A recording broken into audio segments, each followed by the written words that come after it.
შრიმად ბჰაგავატამი, სიმღერა პირველი, ნაწილი პირველი, თავი მესამე. კრიშნა ყოველი ინკარნაციის წყაროა. სუტამ თქვა, სამყაროს შექმნის დასაწყისში უფალი თავიდან პურუშა ინკარნაციის სახით გავრცელდა.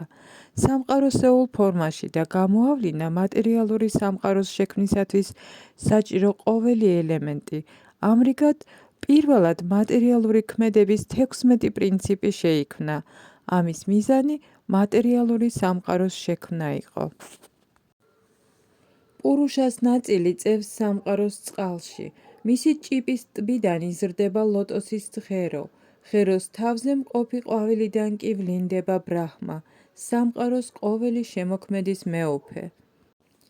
ითვლება, რომ სამყაროს ყოველი პლანეტარული სისტემა პურუშას ვრცელ სხეულზეა განლაგებული, მაგრამ მას არაფერი ესაქმება შექმნილ მატერიალურ ინგრედიენტებთან.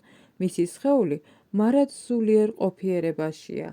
ერთგულები თავიანთი სრულყოფილი თვალებით ხედავენ პურუშას ტრანსცენდენტულ ფორმას, რომელსაც ათასობით ფეხი, ბარძაყი, ხელი და სახე აქვს და მათგან ყველა არაჩვეულებრივია. ამ სხეულს აქვს ათასობით თავი, ყური, თვალი და ცხვირი. ისინი მორთულია ათასობით მუზარადითა და მოელვარე საყურეებითა და ყვავილწნულებით არის შემკული. ეს ფორმა, პურუშას მეორე გამოვლინება, სამყაროში არსებული მრავალგვარი ინკარნაციების წყარო და ურღვევი თესლია. ამ ფორმის ნაწილაკებისა და ნაწილებისგან იქმნება სხვადასხვა ცოცხალი არსებები, როგორებიც არიან ნახევარღმერთები, ადამიანები და სხვა. უპირველეს ყოვლისა, სამყაროს დასაწყისში გაჩნდა ბრაჰმას 4 დაუქორწინებელი ვაჟიშვილი, კუმარები. მათ უბიწევების აღქმა ჰქონდათ დადებული და აბსოლუტური ჭეშმარიტების შესაცნობად მკაცრ ასკეზებს ასრულებდნენ. ყოველი მსხვერპლშეწირვის უზენაესი განცრომელი მოევლინა ტახის ინკარნაციის, მეორე ინკარნაციის სახით და დედამიწის სასიკეთოდ სამყაროს დაბალი ნაწილებიდან ამოიყვანა იგი.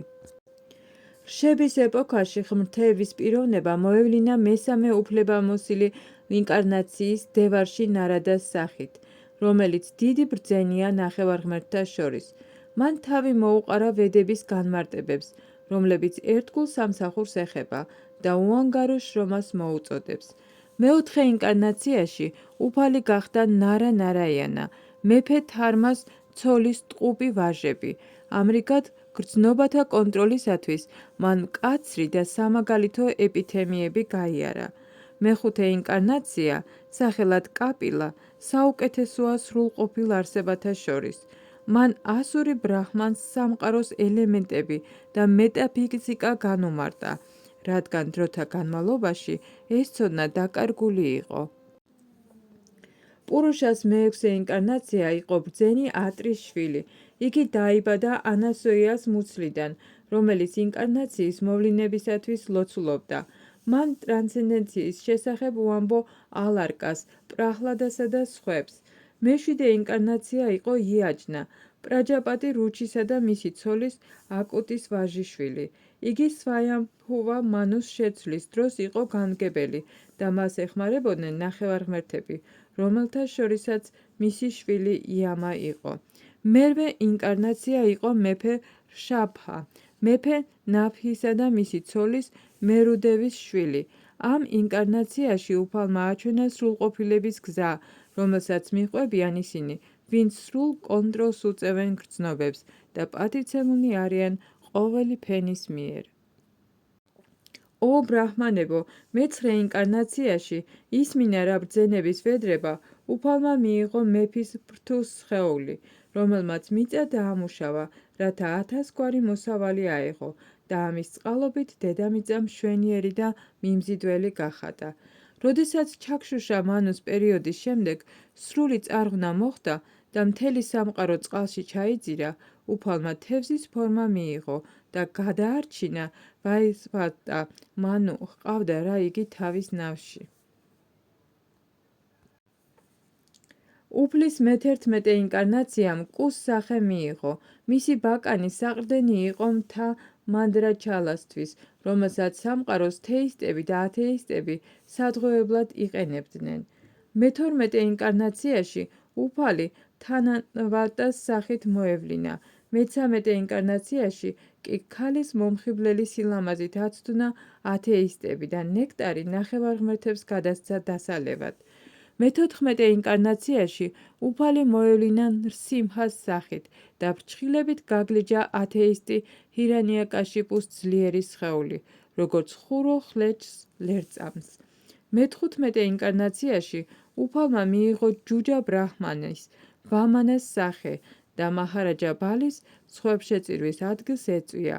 თუმცა გულში სამი პლანეტარული სისტემისაგან შემდგარი სამეფოს დაბრუნება სურდა, მხოლოდ სამი ნაბიჯი მიწას თხოვა. ღმრთების მე-16 ინკარნაციაში უფალმა, როგორც ფრგუპატიმ, 21-ჯერ გაანადგურა მმართველთა კლასი, ქშატრიები. განრისხებული იყო რა მათზე ბრაჰმანების, გონიერთა კლასის წინააღმდეგ მათი აჯანყების გამო. ამის შემდეგ ღმრთების მე-17 ინკარნაციაში პარაშარა მუნისგან სატიავატის მუცლიდან მოევლინა შრი ვიასადევა და იხილა რა რომ ხალხი ნაკლებად გონიერი იყო, ერთი ვედა რამდენიმე განაყოფად და ქვეგანაყოფად დაყო. მე-18 ინკარნაციაში უფალი მოევლინა მეფე რამას სახით. ნახევარღმერთების სასიამოვნოდ მან ზეადამიანური ძალა გამოავლინა. დაიმორჩილა ინდოეთის ოკეანე და მოკლა ათეისტი მეფე რავანა, რომელიც ზღვის მეორე ნაპირას ცხოვრობდა. მე-19 და მე-20 ინკარნაციებში უფალი თავად მოევლინა ვრშნის ოჯახში, იადოს დინასტიაში, უფალი ბალარამასა და უფალი კრიშნას სახით და ამით სამყაროს ტვირთი მოაცილა. შემდეგ კალი იუგას დასაწყისში უფალი მოევლინება უფალი ბუდას, ანჯანას შვილის სახით, გაიას პროვინციაში, ბიჰარი, რათა შეცდომაში შეიყვანოს მორწმუნეებისადმი შურიანად განწყობილი ხალხი. ამის შემდეგ ორი იუგას შეერთების დროს სამყაროს უფალი დაიბადება ინკარნაცია კალკის სახით და გახდება ვიშნუ იაშას შვილი. ამ დროს დედამიწის მმართველები ძარცველებად იქნებიან გადაგვარებული. ო ბრაჰმანებო, უშრეტი წყაროდან მომავალი ნაკადულების მსგავსად ურიცხვია უფლის ინკარნაციებით. ყოველი ვში, მანუ, ნახევარღმერთი და მანუს შთამომავალი, რომელიც განსაკუთრებული ძალით გამოირჩევა, უფლის სრული ნაწილი, ან სრული ნაწილების ნაწილია. მათ რიცხვში შედიან პრაჯაპატებიც. ყოველი ზემოხსენებული ინკარნაცია ან უფლის სრული ნაწილია, ან სრული ნაწილების ნაწილი, მაგრამ უფალი შრი კრიშნა ღმრთების თავდაპირველი პიროვნება გახლავთ. ყოველი მათგანი პლანეტებზე მაშინ ევლინება, როდესაც ათეისტები არეულობას ქმნიან. უფალი თეისტების დასაცავად ჩამოდის. ვინც ყურადღებით დილას და საღამოს ერთგულებით კითხულობს მოთხრობებს უფლის იდუმალი მოვლენებების შესახებ, სიცოცხლის ყოველი გაჭირვებისგან თავისუფლდება. კონცეფცია უფლის სამყაროსეული ფორმისა, ვირატ რუპასი, რომელიც მატერიალურ სამყაროში ვლინდება, წარმოსახვითია. მისი დანიშნულებაა შეაჩვიოს ნაკლებად გონიერები, ნეოფიტები იმ აზრს, რომ უფალს ფორმა აქვს, მაგრამ სინამდვილეში უფალს მატერიალური ფორმა არ გააჩნია. ჰაერი ღრუბლებსა და მტვერს დაატარებს, მაგრამ ნაკლებად გონიერი ხალხი ამბობს, ცა ღრუბლიანია და ჰაერი ჭუჭყიანიო. ისინი სულსაც მატერიალურ სხეულისეულ კონცეფციას მიაწერენ. ფორმის ამ უხეში კონცეფციის მიღმა არსებობს ფორმის სხვა, ნატიფი კონცეფციაც, რომელსაც გარეგნული მოხაზულობა არ გააჩნია. იგი უხილავი, გაუგონარი და გამოუვლენელია. ცოცხალ არსებას ამ სინატიფის მიღმა არსებული თავისი ფორმა ახასიათებს, სხვაგვარად ხელახლა დაბადებას ვერ შეძლებდა. როდესაც თვითშემეცნების საფუძველზე პიროვნება გრძნობს, რომ უხერსა და ნატიფ სხეულებს არაფერი აქვთ საერთოდ წმინდა სულთან, ამ დროს იგი საკუთარ თავსაც ხედავს და უფალსაც. თუკი ილუზორული ენერგია დაცხრება და უფლის წყალობით ცოცხალი არსება სრულ ცოდნას მიიღებს, მაშინ უმალვე გასხივოსნდება თვითშემეცნებით და საკუთარ დიდებაში განმტკიცდება. ასე აღწერს სწავლული ხალხი არშობილისა და უმოქმედოს დაბადებებსა და საქმიანობებს, რომელთა აღმოჩენაც ვედურ ლიტერატურაშიც კი არ შეიძლება. იგია გულის უფალი. უფალი, რომლის საქმიანობებიც ყოველთვის უნაკლოა, 6 გრძნობის მბრძანებელია და სრულად ფლობს 6 სიდიადეს. იგი გამოვლენილ სამყაროებს ქმნის. არსებობას უნარჩუნებს და ანადგურებს ისე, რომ ეს ოდნავადაც არ მოქმედებს მასზე. იგი ყოველ ცოცხალ არსებაში იმყოფება და ყოველთვის დამოუკიდებელია. მცირე ცოდნის მქონე სულელს არ შეუძლია უფლის ფორმების, სახელებისა და საქმიანობების ტრანსცენდენტული ბუნების გაგება, რომელიც მსახიობივით თამაშობს სცენაზე. არც მათი გამოხატვა შეუძლიათ მსჯელობითა და თუ სიტყვებით. მხოლოდ მათ, ვინც უსიტყვოდ, შეუჩერებლად, კეთილგანწყობით ემსახურებიან უფალი კრიშნას ლოტოსის ტერფებს, რომელსაც ხელში ეტლის ბორბალი უჭირავს, შეუძლიათ შეიცნონ სამყაროს შემოქმედი მის სრულ დიდებაში, ძალასა და ტრანსცენდენციაში. მხოლოდ ასეთი კითხვებით შეიძლება ამ სამყაროში წარმატების მიღწევა და ყველაფრის გაცნობიერება, რადგან ასეთი კითხვები აღვიძებს ტრანსცენდენტულ ექსტაზურ სიყვარულს, ღმრთების პიროვნებისა, რომელსაც ყოველი სამყარო ეკუთვნის და რომელიც საიმედოდ იცავს დაბადებისა და სიკვდილის საშინელი გამეორებისგან. ეს შრიმად ბჰაგავატამი ღმერთის ლიტერატურულ ინკარნაციას წარმოადგენს და შრილა ვიასადევას ღმერთის ინკარნაციის მიერ არის შედგენილი. იგი მთელი ხალხის უმაღლესი სიკეთისთვის არის განკუთვნილი და ყოვლად წარმატებული, ყოვლად ნეტარი და ყოვლად სრულყოფილია. მთელი ვედური ლიტერატურისა და სამყაროს ისტორიებიდან ნაღების მოხდის შემდეგ შრი ვიასადევამ იგი თავის შვილს გადასცა, რომელიც ყველაზე პატივცემულია თვითშეცნობილთა შორის. თავის მხრივ შუკადევა გოსვამიმ ვიასადევას შვილმა ბჰაგავატამი დიდ იმპერატორ პარიქშიტს გადასცა, რომელიც სიკვდილის მოლოდინში დიადი ბრძენების გარემოცვაში იჯდა განგის ნაპირას, ისე რომ საჭმელსა და სასმელს არ იღებდა. ეს ბჰაგავატა პურანა ზესავით ბრწყინავს და იგი ამოვიდა, როგორც კი უფალი კრიშნა თავის სავანეში გაემგზავრა, რელიგიის, ცოდნის და სხვა თანხლებით. კალის ეპოქის წვდიადის გამო მხედველობა-წართმეულნი სინათლეს მიიღებენ ამ პურანასგან. ო სწავლულო ბრაჰმანებო, როდესაც შუკადევა გოსვამი იქ ბჰაგავატამს ყვებოდა, იმპერატორი პარიქშიტის თანდასწრებით, მე დაუცხრომელი ყურადღებით ვუსმენდი და ამრიგად ამ დიადი და ძლევამოსილი ბრძენისაგან მისი წყალობით ბჰაგავატამი შევისწავლე. ახლა შევეცდები განმოგცეთ იგივე, რაც მოვისმინე და გავიგებ. თავი მეოთხე. შრი ნარადას გამოცხადება. სუტა გოსვამის ამ სიტყვების მოსმენის შემდეგ შაუნაკა მუნი, რომელიც ხანგრძლივი მსხვერპლშეწირვის ცერემონიის შემსრულებელი, ყოველი რშის უფროსი, სწავლული წამყვანი იყო, ასე მიესალმა სუტა გოსვამის. შაუნაკამ თქვა: ო სუტა გოსვამი, შენ ყველაზე იღბლიანი და პატივცემული ხარ მათ შორის, ვისაც საუბარი და თხრობა შეუძლიათ. გთხოვ გვიანბე შრიმად ბჰაგავატამის ღვთისმოსავი ეპისტოლე, რომელსაც დიდი და ძლევამოსილი ბრძენი შუკადევა გოსვამი მოჰყვა.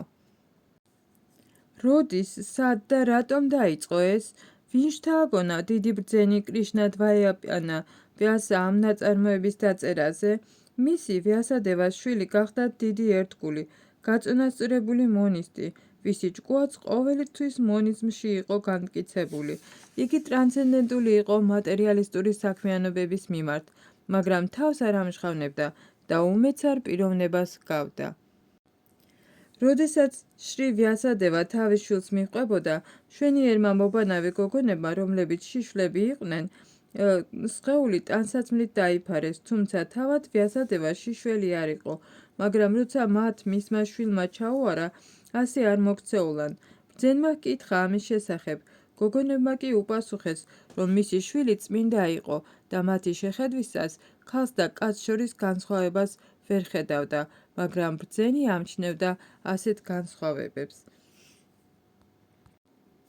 როგორ იცნეს იგი შუკადევა გოსვამი ვიასას შვილი, მოქალაქეებმა, როცა კურუსა და ჯანგალას პროვინციებში ხეტიალის შემდეგ ქალაქ ჰასტინაპურაში, ახლანდელ დელიში შევიდა და მუნსა და განუვითარებელ გიშს გავდა. როგორ შეხვდა მეფე პარიქშიტი ამ დიდ ბრძენს და მისგან როგორ მოისმინა ეს დიადი სიმღერა, რომელიც ვედების ტრანსცენდენტულ არსს, ბჰაგავატამს მოიცავს, ჩვეულებრივ იგი, შუკადევა გოსვამი, ძროხის მოწველისთვის საჭირო დროით რჩებოდა მეოჯახის კარზე, მხოლოდ იმისთვის, რომ სახლი განიწმინდა. ნათქვამია, რომ მაჰარაჯა პარიქშიტი უფლის უმაღლესი დონის ერთგულია და რომ საოცარია მისი დაბადება და საქმიანობები. გთხოვთ, მოგვიყევი მის შესახებ. იგი დიადი იმპერატორი იყო და მემკვიდრეობით მიღებული სამეფოს მთელ სიმდიდრეს ფლობდა. იგი იმდენად ამაღლებული იყო, რომ პანდუს დინასტიას დიდება შემატა. მას რა მაიძულა ყველაფერი მიეტოვებინა, განგის ნაპირას წასულიყო და სიკვდილამდე ეშიმშილა? იგი იმდენად დიდი იმპერატორი იყო, რომ მტრები მოდიოდნენ მისი ტერფების წინაშე ქედის მოსახლად და თავიანთი კეთილდღეობისათვის მთელ ქონებას აძლევდნენ მას. იგი ახალგაზრდა და ძლიერი იყო და ულევს სამეფოს სიმდიდრეს ფლობდა. მას რატომ მოისურვა ყველაფრის მიტოვება, მათ შორის საკუთარი სიცოცხლესაც კი? ღმრთების პიროვნების საქმისათვის თავდადებულნი მხოლოდ სხვების კეთილდღეობის, წინსვლისა და ბედნიერებისთვის ცხოვრობენ. მათ ცხოვრებაში არავითარი ეგოისტური ინტერესი არ გააჩნიათ. მას თუ კი იმპერატორი პარიქშიტი მიჯაჭვული არ იყო არავითარ ამქვეყნიურ ქონებას, როგორ მიატავა მოკვდავი სხეული, რომელიც სხვების თავშესაფარს წარმოადგენდა? ჩვენ ვიცით, რომ შენ გარკვეული ხარ ყოველ საკითხში, გარდა ვედების ზოგიერთი ნაწილებისა. ამიტომ შეგიძლია ნათელი პასუხები გასცე ჩვენს მიერ დასმულ შეკითხვებს. სუტა გოსვამიმ თქვა, როდესაც მეორე ეპოქა მესამე გადაფარა, სატიავატიმ, ვასუს ქალიშვილმა, პარაშარასგან შვა დიადი ბრძენი ვიასადევა. ერთხელ მზის ამოსვლისას მან ვიასადევამ დილით სარასვატის წყლებში განიბანა და კონცენტრირებისთვის მარტო დაჯდა. დიდმა ბრძენმა ვიასადევამ იხილა, რომ ამ ეპოქაში ადამიანები უგულებელყოფენ თავიანთ მოვალეობებს. დედამიწაზე ეს სხვადასხვა ეპოქებში ხდება, დროთა ვითარებაში გამოვლენილი უხილავი ძალების გამო. ფლობდა რა სრულ ცოდნას, დიდი ბრძენი თავისი ტრანსცენდენტული მხედველობით ხედავდა, რომ ეპოქის გავლენით ყველაფერ მატერიალურს დაცემა ელოდა. იგი იმასაც ხედავდა, რომ ურწმუნო ხალხის სიცოცხლის ხანგრძლივობა ikლებდა და სათნოების უკმარისობის გამო ისინი მოუთმენლები გახდებოდნენ. ამრიგად, მან ყოველი ფენისა და საფეხურის ადამიანის კეთილდღეობაზე დაიწყო ფიქრი. მან იხილა, რომ ვედებში მოცემული მსხვერპლშეწირვებით ადამიანების საქმიანობათა განწმენდა შეიძლებოდა და პროცესის გასამარტივებლად მან ერთი ვედა 4 ნაწილად დაყო, რათა ადამიანებს შორის გაევრცელებინა იგი. ცოდნის თავდაპირველი წყაროები, ვედები 4 ნაწილად იქნა დაყოფილი. პურანებში ნახსენები ისტორიული ფაქტები და ნამდვილი ამბები კი მეხუთე ვედად არის ცნობილი. მას შემდეგ, რაც ვედები 4 ნაწილად იქნა დაყოფილი, პაილარში რგ ვედას მასწავლებელი გახდა ჯაიმინი, სამა ვედასი და მხოლოდ ვაიშვაპაიამ გაითქვა იაჯურ ვედას ცოდნით სახელი. სემანტუ მუნი ანგირას მიაბარეს ათარვა ვედა, რასაც მან თავი მიუძღვნა. მამაჩემ რომაჰარშანას კი პურანები და ისტორიული ჩანაწერები მიანდეს. თავის მხრივ ამ სწავლულმა მეცნიერებმა მათთვის მინდობილი ვედები მრავალთავიანთ მოსწავლეს, მოსწავლეთა მოსწავლეებს და მათ მოსწავლეებს გადასცეს და ასე დაიყო ვედები შესაბამის ტოტებად. ამრიგად, დიდმა ბრძენმა ვიასადევამ, რომელიც უაღრესად კეთილია უმიცარი მასების მიმართ, შეასწორა ვედები, რათა ნაკლებად გონიერ ხალხს მათი ათვისება შესძლებოდა. სიბრალულის გამო დიადმა ბრძენმა ჩათვალა, რომ ეს ადამიანებს სიცოცხლის უმაღლესი მიზნის მიღწევაში დაეხმარებოდა. ამრიგად, ქალების, მუშებისა და ორგზის მეგობრებისთვის მან მაჰაბჰარატად წოდებული დიდი ისტორიული თხზულება შეადგინა.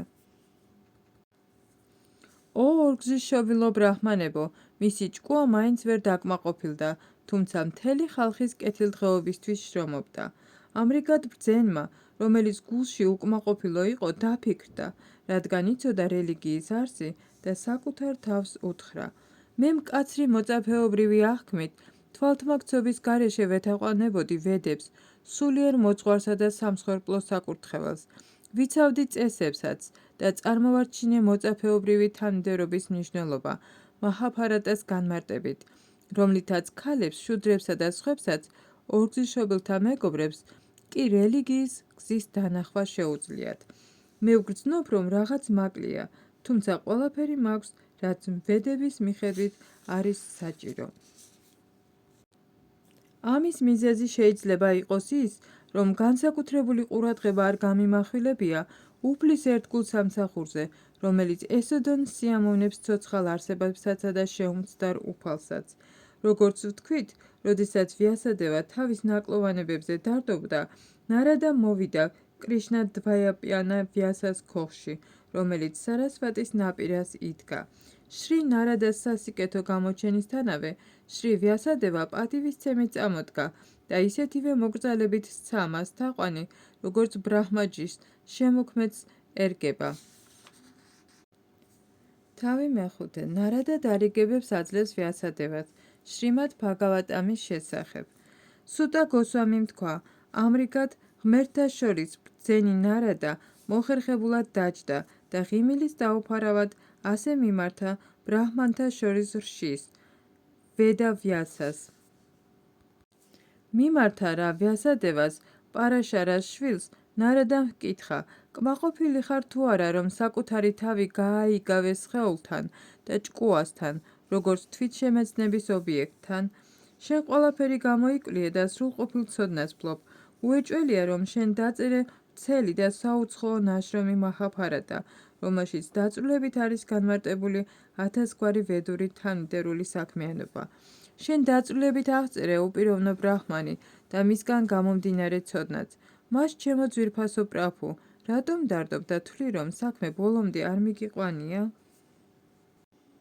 შრი ვიასადევამ თქვა: რაც ჩემს შესახებ თქვი, ყველაფერი სწორია, მაგრამ მე მაინც არა ვარ დაწყნარებული, ამიტომ შენ გეკითხები ჩემი უკმაყოფილების ძირითად მიზეზს, რადგან შენ უსასრულო ცოდნას ფლობ, რამე თუ შვილი ხარ თავად შობილისა ბრაჰმასი, რომელსაც მიწიერი მამა და დედა არ ჰყავს.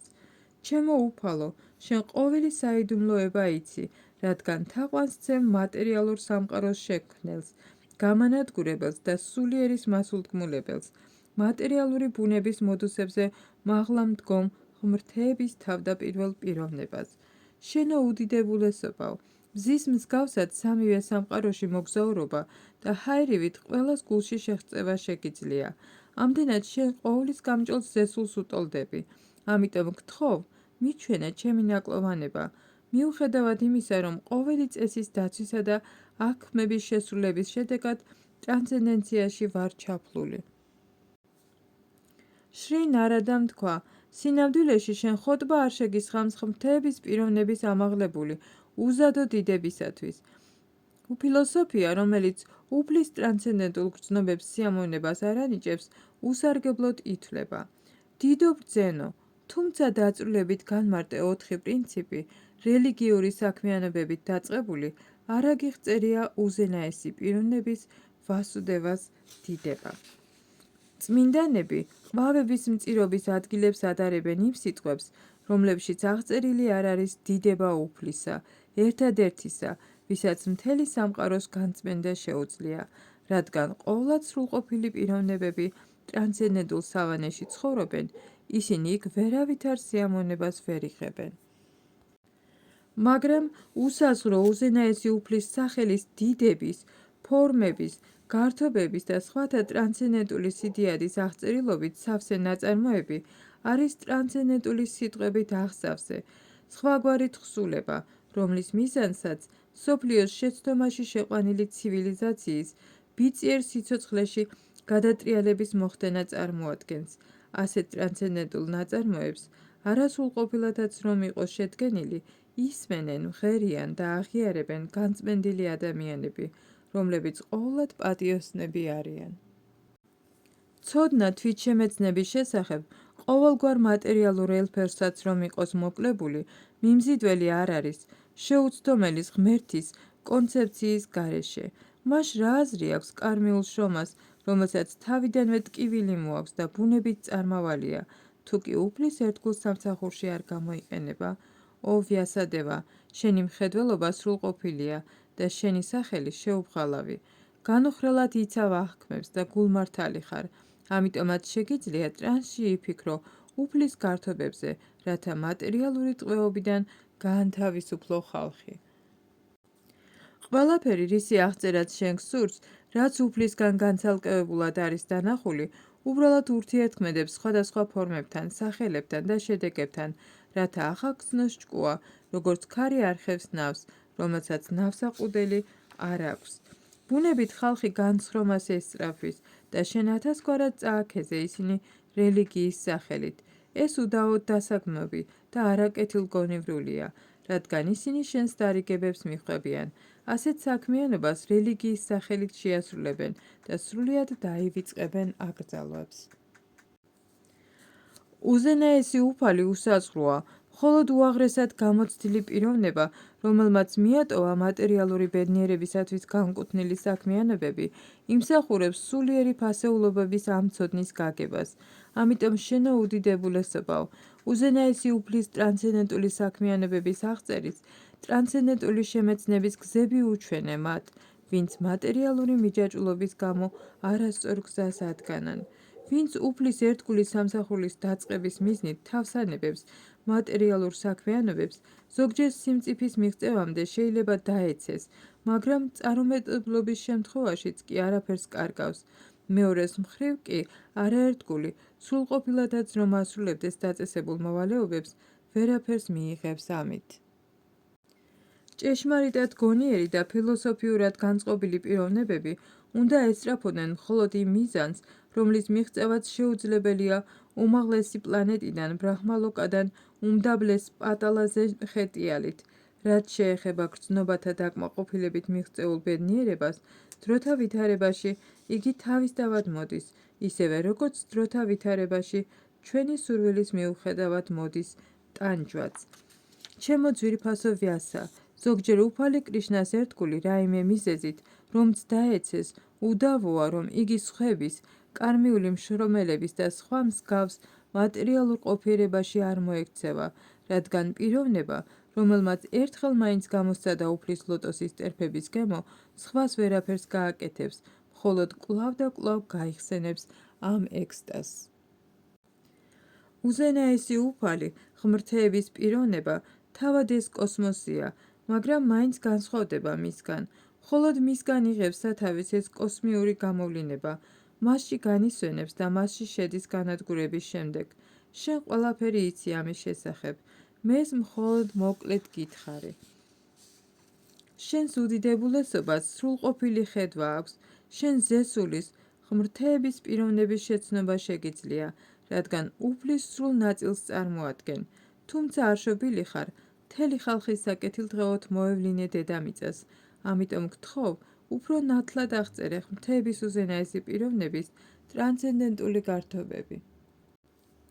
სწავლულთა წრეებმა ჭეშმარიტად დააწყვიტეს, რომ ცოდნის განვითარების უნაკლო პროცესი, კერძოდ ასკეზები, ვედების შესწავლა, მსხვერპლ შეწირვები, ჰიმნების გალობა და ქველმოქმედება, მწვერვალს აღწევს უფლის ტრანსცენდენტულ აღწერილობაში, რომელიც რჩეული ლექსებით არის ხოტბა შესხმული. ო მუნი, გასულ ეპოქაში მე დავიბადე მოსამსახური ქალის შვილად, რომელიც ვედანტას პრინციპების მიმდევარ ბრაჰმანებს ემსახურებოდა. როდესაც ისინი წვიმის სეზონის დროს ერთად ცხოვრობდნენ, მე პირადად ვემსახურებოდი მათ.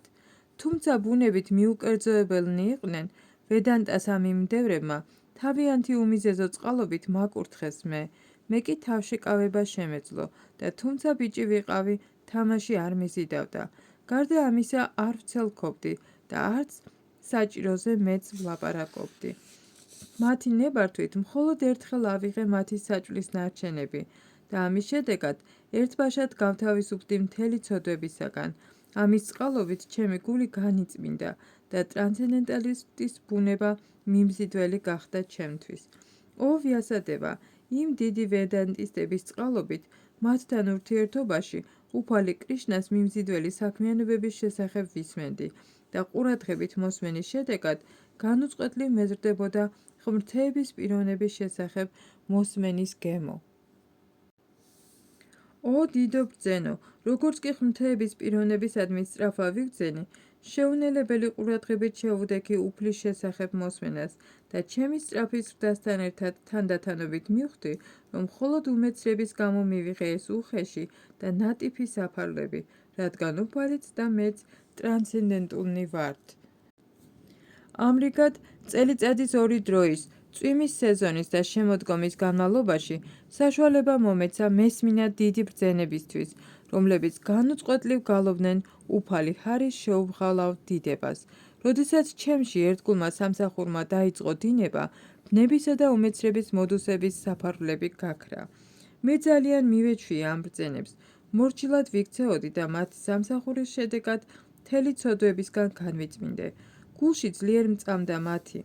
დავიმორჩილე გრძნობები და სხეულითა და ჭკუით განუხრელად ვასრულებდი მათ მითითებებს. წასვლისას ამ ბაქტი ვედანტებმა, რომლებიც უაღრესად მოწყალენი არიან საბრალოთა მიმართ, მომცეს ყველაზე საკრალური ცოდნა, რასაც თავად ღმრთების უზენაესი პიროვნება ასწავლის. ამ საკრალური ცოდნის საფუძველზე მე ნათლად გავიგე ყველაფერი უფალი შრი კრიშნას, ყოვლის შემოქმედის, მასულგმულებელისა და გამანადგურებლის ენერგიის ზეგავლენის შესახებ. ამის ცოდნით მასთან დაბრუნება და პირადად შეხვედრა შევძელი.